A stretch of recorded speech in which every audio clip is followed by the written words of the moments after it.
treat for the court to come here, to be around the students and faculty, to an opportunity to engage and have some good oral arguments here as well. And I certainly trust that the litigants have not found it any less enjoyable than we have. Before we get started, I want to note the presence in the courtroom of the former Chief Judge of the Mississippi Court of Appeals, Roger McMillan. Welcome.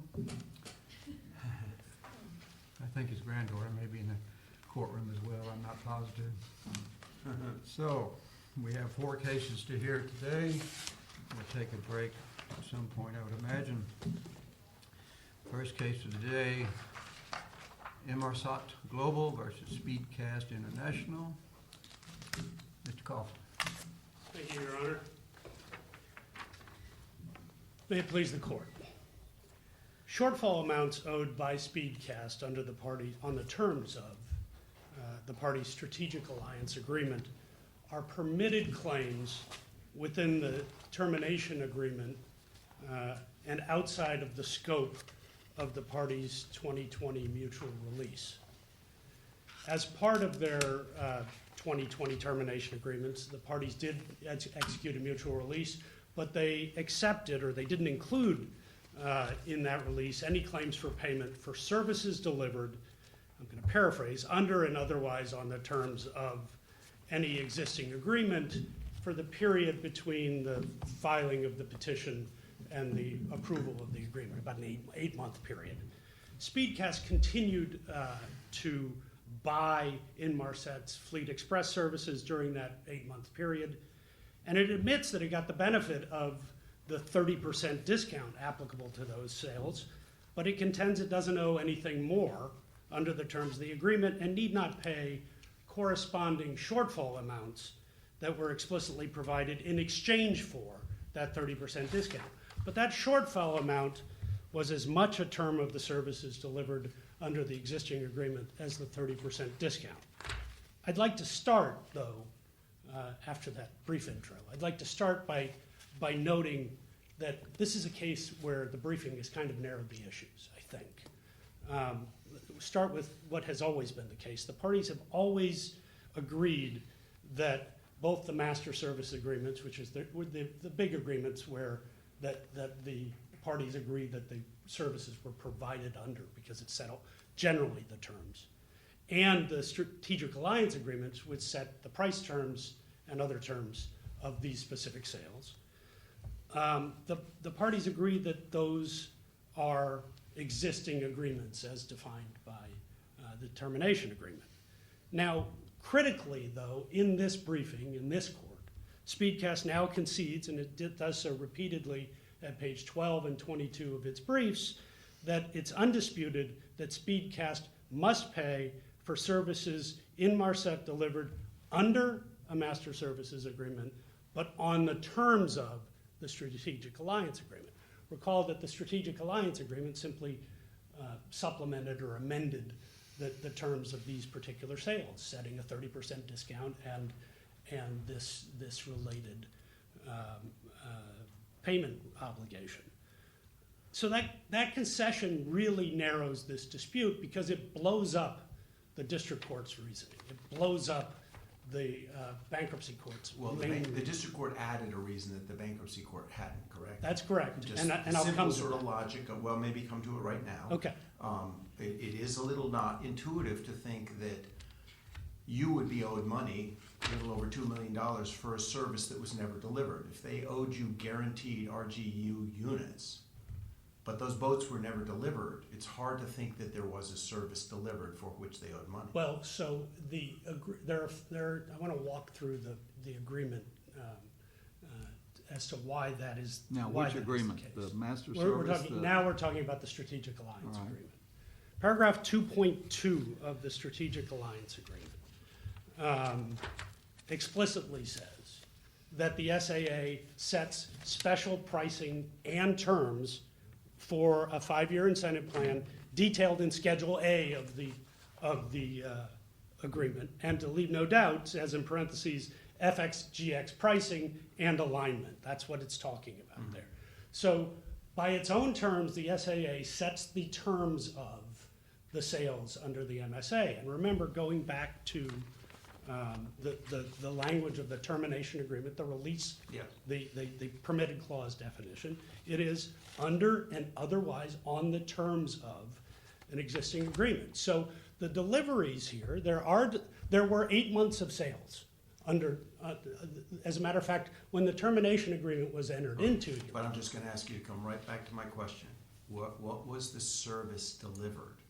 Well, the If service they was, never provided those the units? service delivered were the sales of all of the FXGX services during the 8-month period, because a condition of those sales, the sales that did occur, right? A condition, a part of those sales had 2 aspects to it. We'll give you a 30% discount, but You gotta says give us boats. in exchange for Yes. the pricing principles in Schedule A of the agreement, right? Right. The pricing principles in Schedule A say in exchange for your guaranteed I understand commitment. that. But the language, you know it, I'm sure, better than I do. The SAA also says that the revised minimum LGU commitments provides for the compensation if SpeedCast doesn't meet the requirements. Inmarsat shall invoice SpeedCast for any ship shortfall. That sounds like a penalty if they breach. It's plainly not a penalty. It's alternative avenues of performance. There are 2 alternative avenues of performance here. One, you can buy the 1,400 units. And remember, the RG units are not simply the terminals. They are terminals that are the primary, this is the definition of RGU units in the SAA. They are terminals that are the primary communication link on the ship and have a subscription to it. Yeah. So those are, it's the service. You're selling the service. The satellite FX the- service, the- which I think of as sort of like GPS in a car. That's right. You I mean- wholesale it, and then they Or start your phone retailing service, it. right? And in the retail, they're gonna get a discount if they give you more cars, boats, boats. But then they don't. And then you built in a penalty provision, didn't say penalty, it also doesn't say it's a take or pay arrangement. It just looks like the language. What's the second avenue of performance? Okay. Right? You can buy your 1,400, Uh-huh. or you can come up short and pay an additional part of the price. Right. That is for all. If you fail to deliver, so it sounds like a failure, I'm just simplistically, it sounds like they failed to deliver a service, the boats. It was sort of, you're right, the asset transfer, you know the logic, Judge Rosenfeld spelled it out. Sure, but you can't take one without the other. Okay. That is your to argument. I say, understand. that is our argument. Yeah. It is an ancillary part of the price. It is ancillary to the 30%. You can't have the 30% Right. discount if you're not willing to, we're not gonna sell to you if you're not willing to deliver these units and pay whatever shortfall amount. But if So- you fail, we're gonna get our money back anyway. Well, if you fail, the price is different. Okay, That's right. the answer.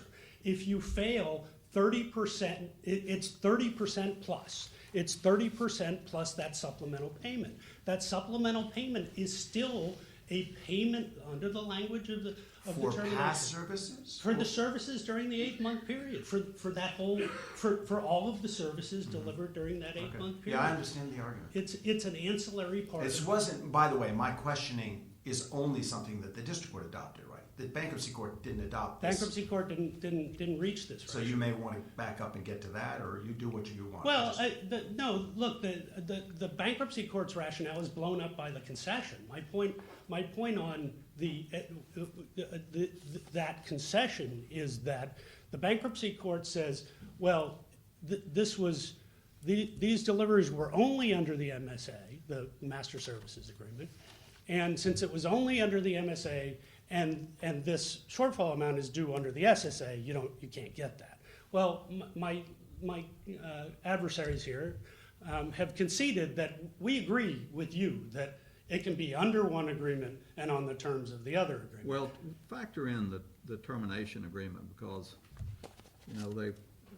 SpeedCast filed for Chapter 11 late April of 2020. Correct. This termination agreement was confected in November of 2020, effective 1 January 2021. And the termination agreement, just by its title, was trying to wrap things up between Inmarsat and SpeedCast, which had taken Chapter 11. Well, And it seems that the language there, that they are liable only for, going forward, services rendered by Inmarsat, if I'm pronouncing it right, that's a pretty big hurdle for you to jump over. well, it wrapped up things going forward. You're correct. After the effective date Well, of the what's the agreement. language in the termination agreement about, for claims by Inmarsat? Doesn't say going forward, it just says claims by Inmarsat. Quote that passage to us. You're talking about the actual release language. Yes, yes. Well, the release language, it is prefaced. I'm talking about the termination agreement, the provision in the termination agreement. The language that I've been relying on is Yes. that this is any claims for payment for services delivered by the Inmarsat entity during the relevant 8-month period, And state the dates of the 8-month period. April 23rd, 2020 to January 1st, 2021, which is when the agreement was effective. So on the effective date, everything afterwards was release. We're talking about getting what we bargained for Well, during. why would you have a termination agreement if you're gonna get a certain class going forward, but you want what they owe you in the past? Well, That just doesn't make sense. They're in because Chapter 11. because we're giving the 30% discount. They got the benefit of the 30% discount that was in exchange for that payment. They're now in Chapter 11, when you agreed to this termination agreement. It just, on a very basic level, it doesn't make sense that you would claim they owe you for this when the termination agreement was confected and not more specific than it was. Well, again, the termination agreement, the very definition of release in the You termination. don't need to define release to me, counsel. No, in the termination agreement, Your Honor. Even before you get to the release, it says other than permitted claims. So it's not even an exception. It's just that these claims were outside the scope of the release from the beginning. But permitted claims is all we're dealing with, isn't it? That's right. This is a question So it's of gotta whether be a this. service rendered by Inmarsat to SpeedCast. Yes, which we did. We rendered those services during the relevant period. And this is, this is a part of the price. It's ancillary to the price. Mr. Coffin, let me take this same point in a slightly different direction, perhaps. The deed of termination, I guess is the title parties put to it, something like that, is negotiated over some period of time. Bankruptcy, date of bankruptcy, I guess, is the April 23, 2020. This is not executed until November. It's looking forward only, 6 weeks or so until the end of the period of the deed of termination and signing all the agreements that existed with SpeedCast. It seems to me, and I don't know if we're entering into the field of ambiguity, which of course Judge Rosenthal dealt with as well, but it does seem to me, looking at this deed of termination, one way to read it, and the use of the word deliveries, I understand, even though you want to make sure we do, I understand your point about when you pay for deliveries, when there's a shortfall, the payment includes the shortfall amount. So that is there, and that's part of your earlier strategic alliance agreement. But it does seem to me one way to read what's going on at the deed of termination is wrapping it up, ending all obligations after December 31, January 1, whatever it is, and also saying after the date of bankruptcy, April 23, the only payments are going to be for actual deliveries. I know you don't buy that, and you have the argument that you've already made, but it does seem to me that it's a fair way, a reasonable way, you would say only if you don't understand the big picture, but nonetheless, a fair way to read what this deed of termination is saying. And I do think ambiguity enters into this. Let's say we go awry and look at ambiguity. What do you say to that? What is in the record that would relate to ambiguity, and why doesn't that support what Judge Rosenthal did? Well, what Judge Rosenthal said about ambiguity is that he made actually a mistaken conclusion that the sales, I'm sorry, when the release happened on January 1st, what Judge Rosenthal thought was that we had taken the customers during the 8-month period, and so as a result, he said, well, why would they still have a shortfall amount if you took all the customers? The customers actually weren't transferred until the January 1st date. So his conclusion on that was incorrect, and he also. Imagine you didn't appear at any hearing in front of Judge Rosenthal. No, I did not. No, I did not, Your Honor. Judge Rosenthal is a woman. Well, it's quite all right. I knew that, Your Honor. I'm sorry. My It's quite all right. apologies. My But apologies. finish to your Judge answer. Rosenthal. Your time's up. I was Go ahead. thinking the other judge. Yeah. My apologies. Hope we but- didn't send you too off track. No. Your answer. If you got to make a mistake, my name is Shannen, Your Honor. I spent my whole life being called Ms. Coffin, so. Well, you may know my first name as well. I Exactly. appreciate the problem. Your Honor, it has to. It's a requirement of being a DAG for the civil division, apparently. But at any rate, Your Honor, the other thing he said was SpeedCast has said this, but when you look at the release, it's really not fair. It's just not fair because we've been paid already. We got paid a whole bunch of money. We got paid a whole bunch of customers as part of this deal. But the asset sales agreement didn't make the release. The mutual release here was not consideration for that transfer. If you look at the asset sales agreement lists the consideration. We paid for those customers. We gave cash consideration for those customers. The release was just consideration for itself. I'm not suggesting it's without consideration. I'm just suggesting we didn't get some major windfall here. Well, thank you. Thank you, Your Honor.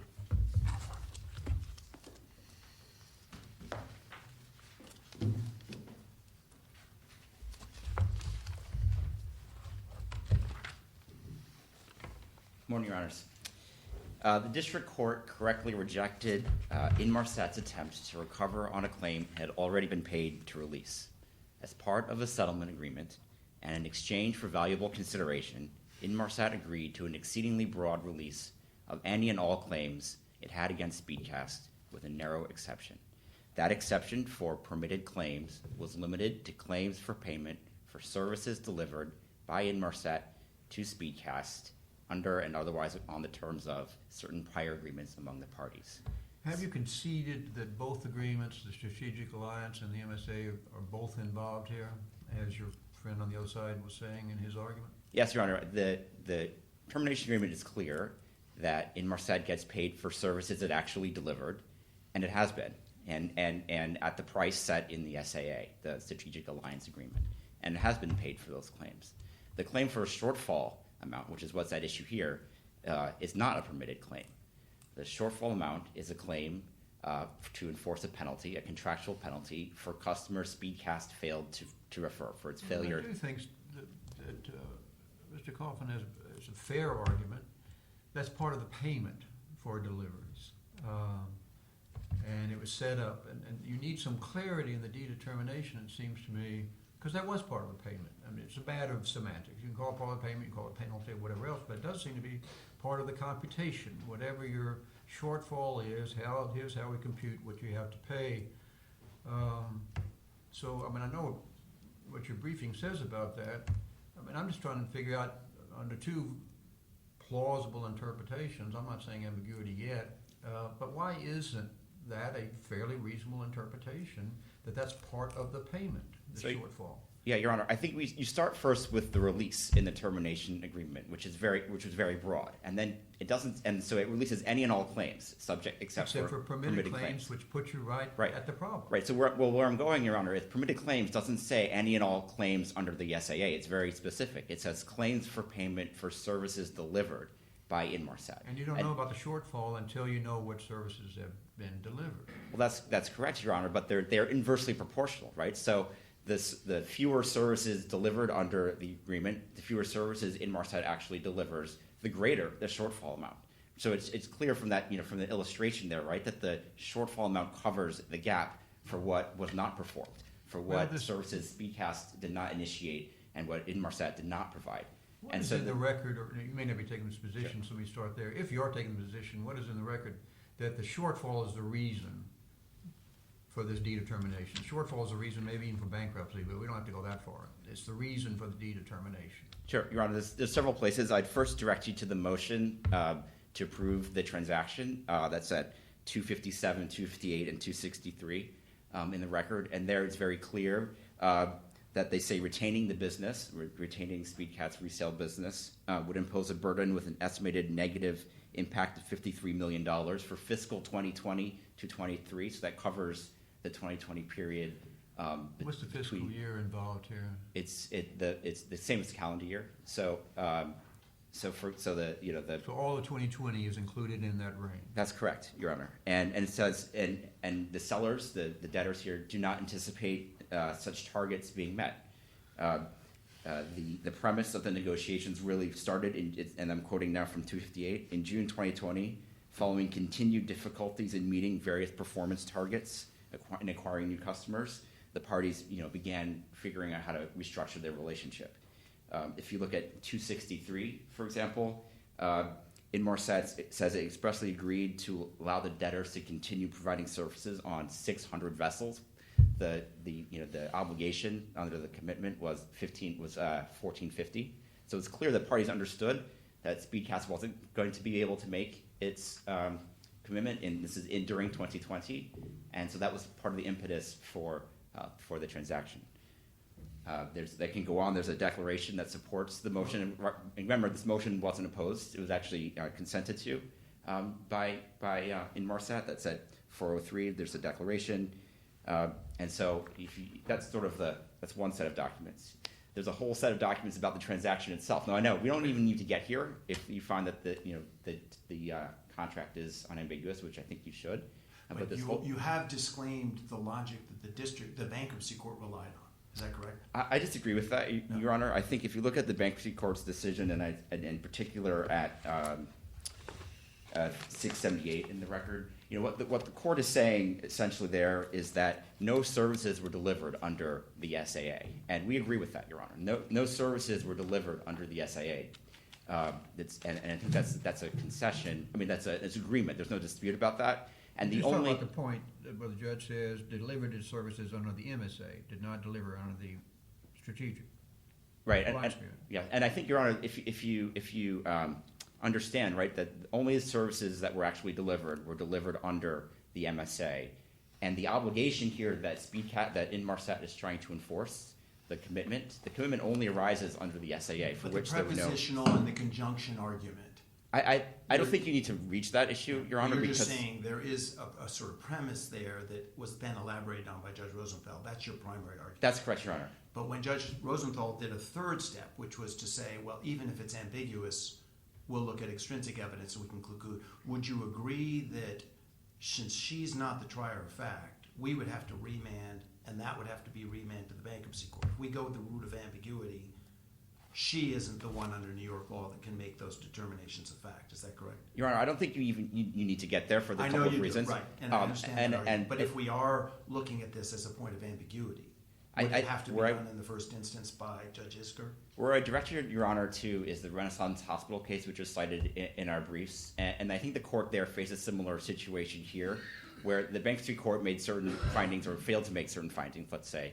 And the district court actually reversed the bankruptcy court and noted that the bankruptcy court had not made those findings. Yes. But nonetheless, this court affirmed. And the reason it said so was basically the evidence here that would need to find to make those factual determinations is very clear on the record that's before you. So I think it's sort of used as an aid of construction here, and that's the way I would sort of think about it. I think there's nothing in the record that points in the other direction in terms of what the parties intended here. The evidence is so one-sided, so to speak, with respect to what the parties intended in the transaction, that it's not necessary for this court to have to remand to reach that. Again, I don't think you need to get there. The standard of review, where we have to start in every case, this case was decided by the bankruptcy court, appealed to, and then affirmed by the district court, different reasoning in part. So as Judge Higginson is saying, we've got to decide, because we review the bankruptcy court opinion, issues of law de novo, findings of fact for clear error. The district court opinion, in a general sense, is more of whether it's persuasive or not. So address how we, if in effect this court were to agree with Judge Rosenthal on the district court, how we do that without remanding to the bankruptcy court. Your Honor, I understand. I think it's de novo review of what Judge Rosenthal did, and so I think there's sort of three steps. Number one, our view, of course, is that the contract's not ambiguous, so you don't need to get to intrinsic evidence whatsoever. He thinks the same thing, though. He does. You're right. That's true, Your Honor. But there's lots of law, of course, that says even if parties. But he's saying y'all reached a concession that would sort of wipe out the rationale of the bankruptcy court.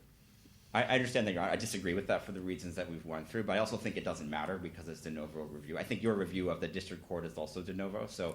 Yes, it is de novo, Yeah. but findings of fact. No, I understand your In point, any Your event, Honor. I think it's something we're going to have to deal with. I understand your point. I don't think I would say that I don't think Judge Iskar made findings of fact here, so I don't think that issue is a problem. I would agree that this is de novo review sort of all the way through. What about the sort of fundamental issue here, which is that they only negotiated the discounted price, subject to you're getting them more boats, and therefore for the 8 months where they were giving you services, the satellite services, those prices didn't reflect what they would have charged had you provided the extra RGU units. Well, Your Honor, And that way they're integrated and it's not a penalty. I understand that's their argument. I think the way to think about it is that the promise to secure X number of customers is a separate promise from the promise to deliver services to begin with. And that was a promise that SpeedCast made, and the contract provides what the remedy is for that promise. And the remedy for that promise is the shortfall amount. It's not an increase in price. The price is constant in the contract, no matter how many services Inmarsat delivers or doesn't deliver. It's always 70% of the standard pricing. That doesn't change. There's a separate promise that was offered to secure X number of customers, and there's an enforcement mechanism in the contract to make up that shortfall. And that's what they're trying to enforce here. They're not trying to enforce the 70%. We've already paid that. What they're trying to enforce is a separate promise to secure 1,450 customers. So it's a penalty provision.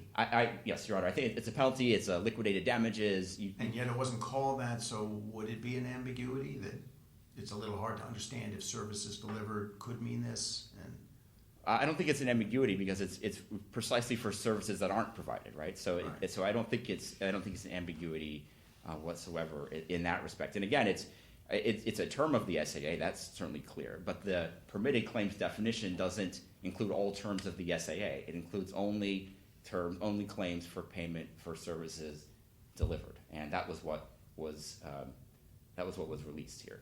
And I think just to address one other. I'm just thinking hypothetically, Sure. and it's dangerous when I do this up here without having thought it first, but let's say the arrangement in the SAA had been, all right, you get the next 8 months free, but we need a lot of boats. And then they give you 8 months of satellite service but you don't meet any of your targets. You'd still be saying they hadn't delivered anything? Well, they would have provided services in that respect. And those were paid for. But the agreement that the parties had with those would be free. It sounds like, right? So so I'm not sure there would be a claim for payment for those services. I think the other way to think about it again, They is were that- adamant, at least in their reply brief footnote, that this is not a zero customer deal. Right. Well, I think, and I think if you look at the footnote of the reply brief, I think there's a little bit of a sleight of hand that's going on there, right? Because we're not saying that the price is zero. The price is 70%. It is what it is. Okay. There's just they just wouldn't have delivered any services, so they don't have a claim to raise here in the bankruptcy. To address just one other thing that sort of came up in the argument, the sense of like, well, whether it was fair or not for them to sort of take the bidder with the sweet, right, or to excise the bidder of the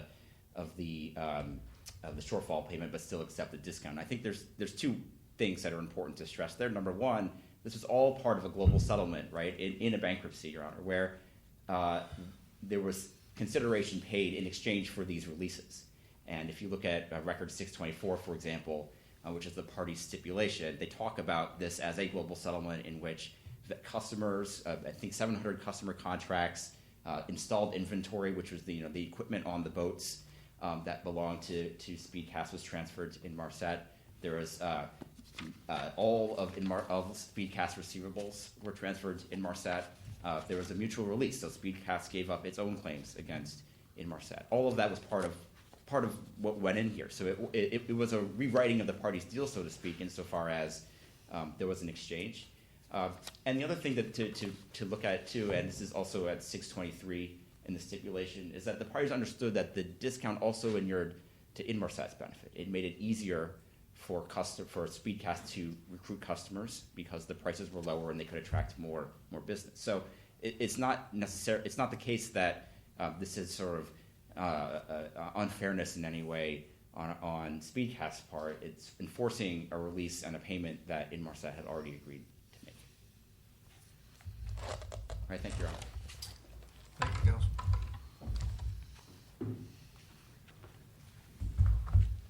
Well, it sounds to me as if the court understands, both parties' general positions. The notion that I just heard at the end of this, that this inured to the benefit of Inmarsat, that we were giving 30% discount to attract more customers. Yeah, but we set a target that the whole point of this was to attract a specific number of new price plans, new terminals with price plans. And so, yes, we were willing to go to 30% because we were trying to align our interests, but aligning our interests also meant selling, here's the threshold at which we thought we needed, to achieve in order for that deal to make sense. And our point here is that this is simply taking away the bidder and leaving only the sweet. On the concession, I think it's just a very hopeful reading of the district court's opinion to suggest the district court wasn't dealing with this one agreement translation of interpretation of the permitted clause claims, because the SpeedCast focused on a sentence that right before the SpeedCast focuses on a sentence where the court says because the services were delivered solely under the SAA, I don't have to worry about those. But that was predicated by a sentence right before where the court said the services were delivered here under the MSA, and so what the court was saying is if you deliver under the MSA, the SAA is irrelevant. And so the concession here by saying there can be deliveries under the MSA and on the terms of the SAA, that blows up both the bankruptcy court and the district court's primary reason. So you're left with the core issue from the district court, but not the bankruptcy court, which is what are these payments? And I think I'm not going to bore you with my restating our position on that. We believe it's part of the price of all of the services that were delivered. It's as much a part of the terms of, and that's the language under the permitted clause. It's much a part of the terms of the existing agreement as the 30%, and we wouldn't have made this deal without getting this part of the payment. So we believe it falls comfortably within the language of the clause. And on that, Your Honor, if you have no more questions, I'm happy to Well, thank you. cede the podium and apologize on the record to the district court. I've already texted Judge Rosenthal. She'll be talking. Thank you, Your Honor. All right. Thank you all to the students here. You can see how contract interpretation can be fascinating.